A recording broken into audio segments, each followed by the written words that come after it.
Que le Seigneur nous bénisse. Gloire soit rendue à Dieu notre Père, en Jésus-Christ notre Seigneur. Ok, ça c'est sixième partie de dépouillement. Sixième partie. 1 Timothée chapitre 2, à partir du verset 8. On lit par la puissance de Dieu. Je veux donc que les hommes prient en tout lieu, en élevant des mains pures, sans colère ni mauvaise pensée. 9. Je veux aussi que les femmes, vêtues d'une manière décente, avec pudeur et modestie, ne se parent ni de tresses, ni d'or, ni de perles, ni d'habits somptueux, mais qu'elles se parent de bonnes œuvres, comme il convient à des femmes qui font profession de servir Dieu. Verset 11. Que la femme écoute l'instruction en silence, avec une entière soumission. Je ne permets pas à la femme d'enseigner, ni de prendre de l'autorité sur l'homme, mais elle doit demeurer dans le silence, car Adam a été formé le premier, Ève ensuite. Bon, vous pouvez lire la suite. Ça, c'est le verset qui tourmente beaucoup de sœurs et beaucoup de gens aujourd'hui. Ok. Paul dit qu'il faut que partout où les hommes prient, chaque enfant de Dieu, quand tu pries, partout tu es, en tout lieu, quand tu marches en route, puisque nous prions sans cesse, tu dois lever les mains. Et les mains doivent être pures. Quand tu marches en route, en tout lieu, partout tu pries, tu dois lever tes mains, mains pures. Vous comprenez un peu? Frère, pourquoi vous ne levez pas toujours les mains partout, même en route quand vous priez, les mains pures, sans mauvaise pensée? Combien parmi nous aujourd'hui ont de mauvaises pensées qui ne se sont pas repentis et qui ne voient même pas ça que c'est digne de repentance? On doit lever les mains partout. Mais je vous assure, il y a d'autres qui ne lèvent pas les mains. Donc, est-ce que c'est un péché? Non, ce n'est pas un péché. Maintenant, on avance. Verset 9. Il dit que les femmes, ok? Écoutez. Il dit, je veux aussi que les femmes, vêtues d'une manière décente, la femme doit s'habiller d'une manière décente, avec pudeur. Ça ne veut pas dire que la femme doit habiller sale, ou alors chercher l'habit qui pue, ou alors aller dans les friperies chercher quelque chose de 200, alors qu'elle peut s'acheter des vêtements qui est très bien. Il dit que je veux que la femme s'habille décente, d'une manière avec pudeur et modestie. Ne se pas ni de tresses, ni d'or, ni de perles, et d'habits somptueux.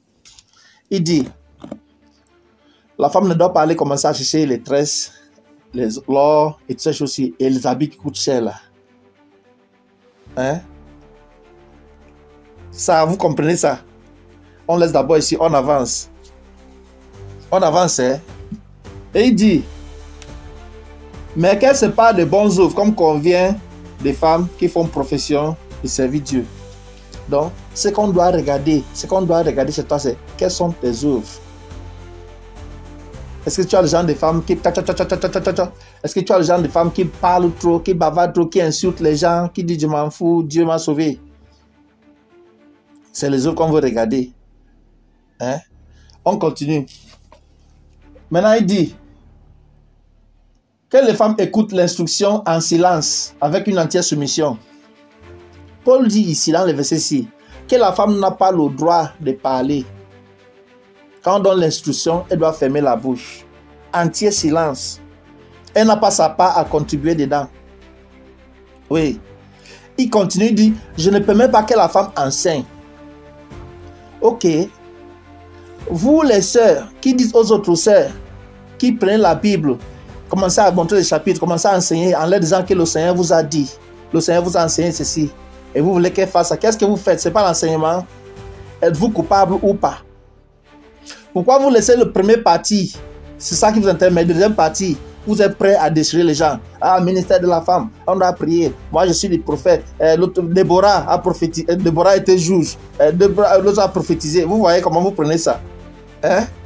Vous prenez Déborah, vous prenez les autres là, mais vous refusez aussi de voir que Rebecca portait les ornements.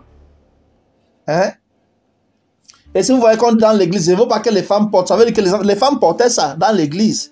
Et ça faisait des désordres. Je vous ai dit que l'affaire ci n'a rien à voir avec le salut. Maintenant, la partie où l'apôtre a dit que les femmes ne doivent pas enseigner. Mais vous enseignez, vous refusez.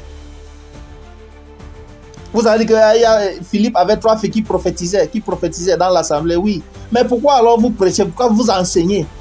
Donc vous allez en enfer. Ah bon? Vous n'allez pas en enfer, c'est pas vrai.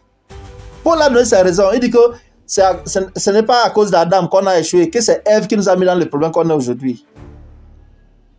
Donc vous comprenez. Moi je crois que l'homme et la femme, nous avons tous l'esprit de Dieu.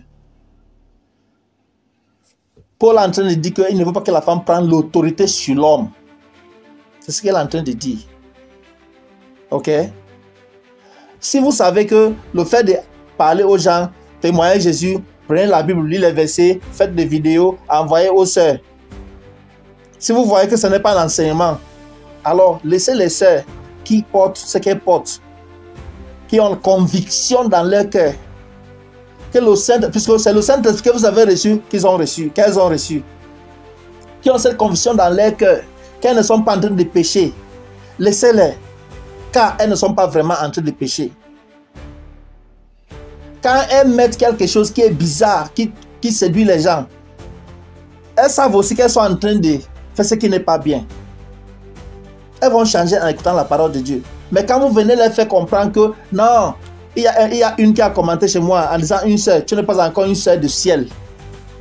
Pourquoi la sœur n'est pas une sœur du ciel? Parce qu'elle ne porte pas les boucles, elle ne met pas les mèches, mais la sœur dit qu'elle va porter. Pour elle, la sœur va aller en enfer. Non, ce n'est pas ça.